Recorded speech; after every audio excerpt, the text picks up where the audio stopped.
Hello and welcome to Make It Happen episode number 29. Today in the Make It Happen studio, I'm delighted to be joined by Tricia Audette. Tricia is passionate about education and theatre and has woven the two together in her own special brand of learning through comedy. As well as having a love of butterflies, she's also a connection to Albert Einstein. Let's hear more from this Canadian now living in Madrid. Hi, Tricia. Hi. It's really good to see you. And Thanks for having me. You're very welcome. Before we started, Tricia sent me a video of her partner yesterday, was it? Yeah. Asking her to marry him. So we've just been talking about that. It's very exciting. She got it on camera too, which is even more exciting. So congratulations before we start. Thank you very much. Yeah. So let's start with what led you to ending up in Madrid. Okay, so I moved to Spain back in 2010. I was born and raised in Canada, and I knew that Canada just wasn't for me. I mean, it's a beautiful country and there's lots to do there and lots of opportunities, but I really wanted to live in a Spanish-speaking country. So I picked Spain based entirely on that. Nothing more glamorous. And Europe, because I'd never been to Europe before. So I'd already spent a lot of time in Central America, but I wanted to explore a different part of the world. So I ended up in Spain in 2010. I had a couple of suitcases and no real plan. I didn't ask anyone's opinions or read much information. So I came like at the height of the crisis, which I'm glad I didn't ask, because if I had, maybe I would have been discouraged, because there was always talk of 25% unemployment and all these things that could be potential deterrents. So, but I didn't know anything. I really didn't. And I flew into Barcelona. And I didn't end up staying there, though. I wanted to focus on Spanish, and I know that you can live in Barcelona without speaking Catalan, but I wanted to speak the languages that everyone was speaking. So I wanted to focus just on Spanish. So I ended up in Sevilla and spent a year there and then got a job in Madrid. So Madrid chose me. I didn't actually choose Madrid. It just kind of happened very organically. Okay, cool. And you have done something quite unusual for a woman in Spain, which is you've created a comedy project, TYF Comedy. So have you always wanted to make people laugh? Was the jokester. I always loved playing around and laughing, and in school I was always a bit of the class clown. I'm sure I drove my teachers crazy. When I moved to Spain, I was a teacher. I did want to go into entertainment, but I wasn't such a risk taker back then. It seemed like a really challenging industry to be in, and my family was really more traditional, and that do something like accounting. I ended up studying accounting because it was just like a safer route and a job that had more security. And through that, I discovered that I didn't like it, so I ended up becoming a teacher, because teaching's really like entertainment, isn't it? Yep, true. I think all teachers really have an acting side to them. They have to improvise, and it's nice when they're funny and using these different kind of skills to get students interested and involved, often using like theater. So I became a teacher and I turned all my classrooms into theater. So it didn't matter what the subject was. I always just wanted the students performing in some kind of way. And then through the teaching, I got the courage to go into comedy, which kind of just happened to me organically as well. I started doing some improv classes, and at one of the classes, these guys were starting up an open mic, and they asked me if I wanted to do stand-up, which I was like, I don't know, let me think about it.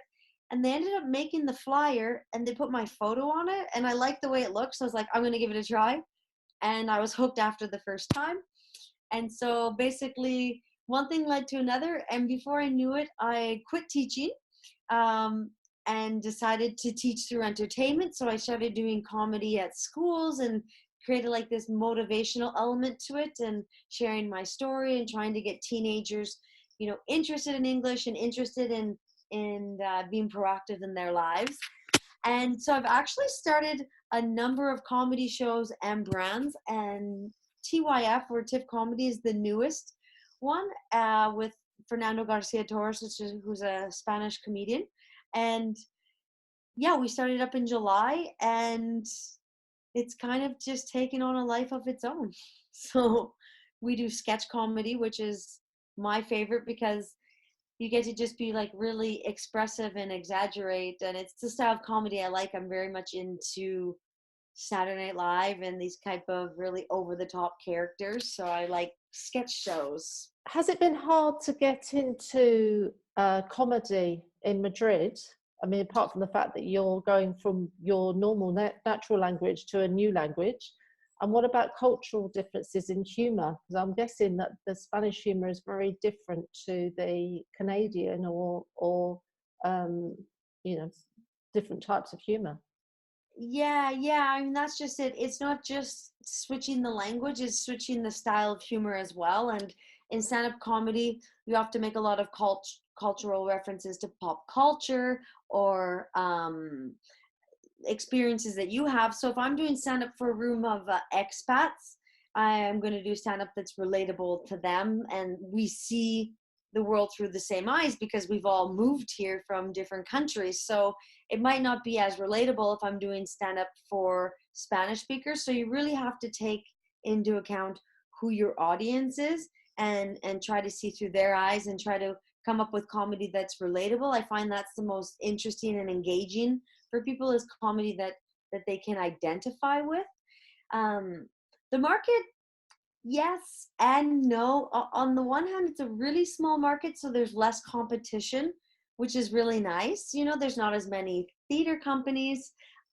Most of us are really working together as a community, so we try not to overlap and have shows on at the same time. We're always communicating. We now have a website together, madridlive.es, where we put down all of our shows so that we can cross promote and trying to get people, if you can't come to my show on a Wednesday, maybe you're available on a Thursday or Friday. So it's a good supportive community.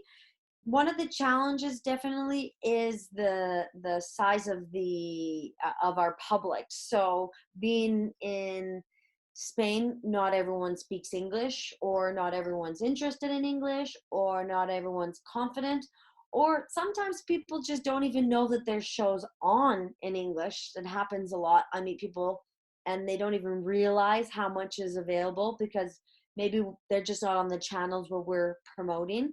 So I think that's probably one of the bigger challenges, is just getting your name out to a widespread audience, and then encouraging people that you don't have to be fluent to understand the shows and have a good time, that a lot of it can be very visual. More so with sketch than with stand-ups. Stand-up's a little bit trickier.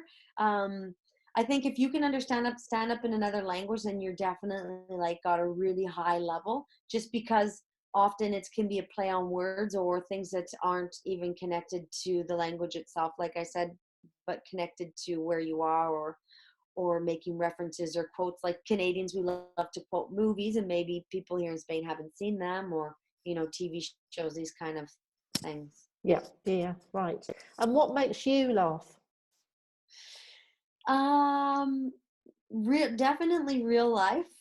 I mean, when I'm out, if you're out with me, I'm always taking out my phone and writing down anything funny that happens that I see, or conversations. So it's always a risk when you're talking to me that it could end up on stage.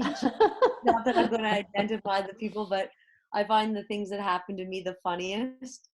And then I definitely like really exaggerated characters. Like on Saturday Night Live, I really like Kate McKinnon and Kristen Wiig, and I love watching interviews, like late night talk shows with Jimmy Fallon or Jimmy Kimmel.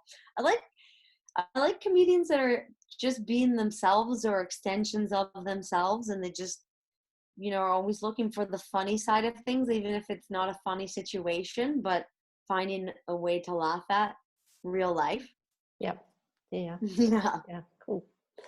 And you have a theatre project too called Trilinglish Theatre. How did that start? Yeah, so it's Tringlish. Tringlish, So sorry. yeah, but a lot of people think that Tringlish is, because of English, and it's not at all. When I was 18, I had a boyfriend who couldn't understand me. So when he couldn't understand me, he said I spoke Tringlish. And so that's where I got the name from, because it was this idea of wanting to educate in my own way. Like I was speaking my own language in education or something. Not that like comedy is unique to me, but I feel that my teaching style is definitely unique to me. And so I started teaching through entertainment, and I did that I started that about 6 years ago. But now that I've started TIFF comedy and I have stand up yours as well, and big kids, I started to have too much going on. So now what I'm trying to do is just put everything in one place, which is TIFF comedy, which means that maybe not everything's going to make it in. I think I kind of tend to put my hands into too many places. So I'm trying to focus on just a few places. So I'm looking for a way right now to include Tringlish and TIFF comedy, because Tringlish was all about teaching or motivating through comedy, and I'm doing it in education in school. So trying to find a way to include it. I haven't discovered it yet. I'm still working on it, but I'm not sure if Tringlish is going to continue or not. Yeah, that's kind of something that I'm deciding, actually, like in the past week or two. It's been on my mind a lot.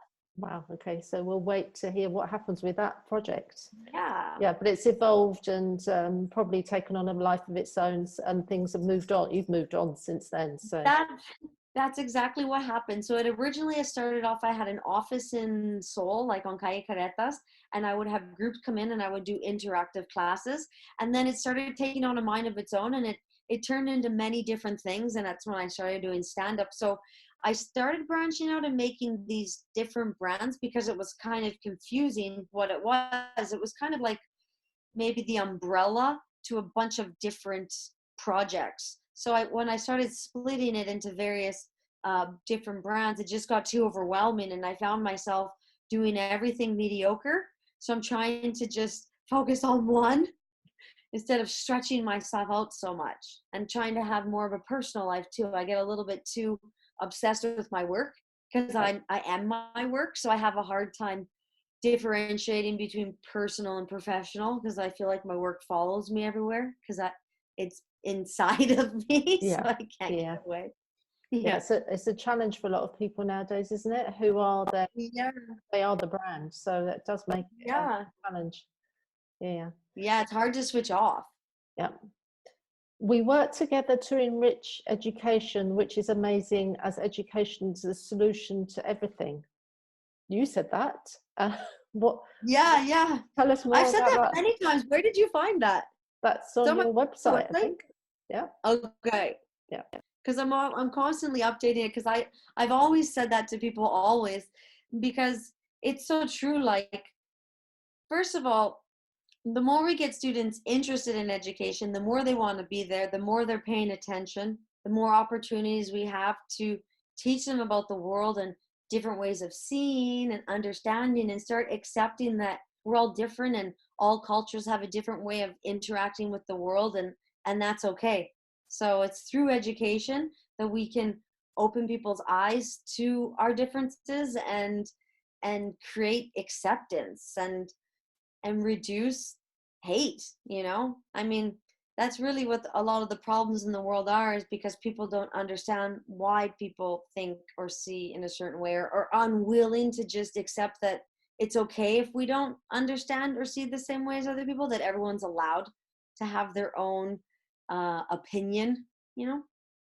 Absolutely. So, And yeah. that's something I think we learn as expats or foreigners moving to another country, isn't it? That for instance, the Spanish bureaucracy, I'm always saying to people, it's not wrong, it's just the way they do it. It just is. You have to accept it, otherwise you end up having the nervous breakdown, and they're fine.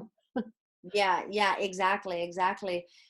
I think that, in fact, everyone at some point, whether you love your country or not, should live in another country, even if it's just for 6 months. I didn't realize that Canada had culture until I left Canada. I always thought that other people had culture and other people had accents. So you appreciate your own culture too when you experience others. Yeah, absolutely. Yeah. And I discovered you've got a passion for, there's another man in your life that I don't know if your fiance knows about, but Albert Einstein. Tell us about you and Albert. You've done a lot of research. No, because I think that it's possible that I may have been Albert Einstein in a past life. We have a lot in common. He was German, and my great-great-grandfather was half German, so I don't believe in coincidences. No, I came across Albert Einstein creating a stand-up monologue. So it's actually my second or third monologue that I ever made, and just like having to play on words and trying to convince the audience that I may have been Albert Einstein, and it was a good laugh. And it's interesting because normally when I write things, they don't speak to me 6 months later or a year later, but that monologue I still call on all the time. It just, I don't know, I really enjoyed the jokes that I use in it. Can you give us a snippet from your monologue about Albert? About Albert Einstein? Yeah, so he came up with the theory of relativity. I have a theory too. All my relatives are crazy, or so he won a Nobel Prize for his contribution to physics. I'm a prize winner too. I won something in a Kinder Surprise earlier today. I'm like, usually take it. I'm like, it's really cute, And then there's some other jokes in there that aren't really appropriate. You gotta adapt the monologue to the audience. So moving swiftly on then, one thing you will achieve before the end of 2019. So yeah, my major goal this year is to just trim everything down to one brand, because I have 5 Instagrams on the go, which have 5 Facebook pages, and I want to trim it all down to one. So I want to take out the best, find a way to include the best of every brand that I want to take forward, and then just have one super brand that I focus all my energy to and commit all my time to, and then commit to having balance and a personal life. Not everything has to be about comedy. I want to start having some hobbies and interests outside of theater, because when I'm not doing theater, I'm going to theater, so I want to get my hands into other juicy areas of life that have nothing to do with entertainment. Sounds a great plan. Have you read the book The One Thing? No. Okay, I'll send you a link to it. It's great because it says that we really do need to focus on the one thing, just one thing. Right? And not get pulled by bright, shiny objects, which I think we all have a bit of a habit of. So is it like a self-help book? Yes, yeah. Okay. It's Gary somebody, I can't remember his surname, but yeah, no, it's a really good book. I'll send you a link to it. So you're really into self-help books as well. What books have you read this year that have inspired you?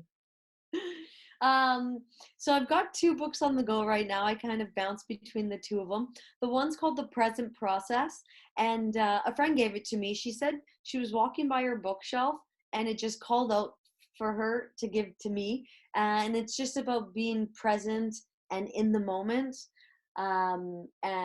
which I think is really important, because we're often living in tomorrow, or myself, I'm always striving for the next big thing, and then the today kind of passes me by. So it's helping me with that. And then the other one I started a couple weeks ago. It's about neuroproductivity, tapping into neuroproductivity by Kirsten ODonnell. And it's been a fabulous book. It's just about time management and mindset for entrepreneurs. So it's focused exactly on me. I think that the book is written directly to me. So helping me, organize and lay out plans on managing my time better, which I just finished with a life coach as well, Stephanie, and she helped me do that too. So I recommend, like, if anyone, you know, struggles with focus and time, to use these books and coaches to get on track, because sometimes they see things that you're just not seeing, even though it's so clearly in front of you. Yeah, yeah. I'm really interested in the Kirsten ODonnell one because she was a Costa Women member. I'm not sure if Oh, she's really? still, yeah, she was in Madrid, I think, but I'm not sure if she's still Oh, around. So I'm going to check her you out know now. what? I don't know her, but I found her on LinkedIn, Okay. and she lives in Valencia. Oh, okay. Okay. Yeah, and Yeah. I must reconnect with her because that sounds a really interesting book. It's a really good book, and it's really easy to read. So it's written, you know, and just, it's not you know, sometimes self-help books can get a little bit too wordy, and then you're caught up trying to understand the words, and it's written just like you're having a conversation, you know. It's Okay. very easy to follow. Yeah, yeah, yeah. Yeah. What's your superpower? Um I think that I have a couple. I definitely think creativity is my superpower. I'm I feel really confident and good at seeing ideas and then turning them into 10. Like, I can really on the spot come up with a different ideas. Like, I do teacher mentoring as well, so I can watch a classroom and see an activity and then think of many different ways to extend it or adapt it or do things differently or tweak it. So I think I have an eye for creativity. Cool. And what would be your advice to a younger you? Um, I think would just be to not take life so seriously, to just take work seriously, right? But to just relax and enjoy the process. You know, I sometimes get very like, go, go, go. I need to have this now. I want this now. And just let things happen in their own time and go with the flow and put myself out there and be willing to work. But don't feel like I always have to be driving that. Sometimes I can just enjoy the journey without always pushing. Great. And do you have one quote that you live by? Yeah, absolutely. I think I it's either by Dwayne Dyer or I heard him quote it from someone, but he says, if you change the way you look at things, the way you look at things change.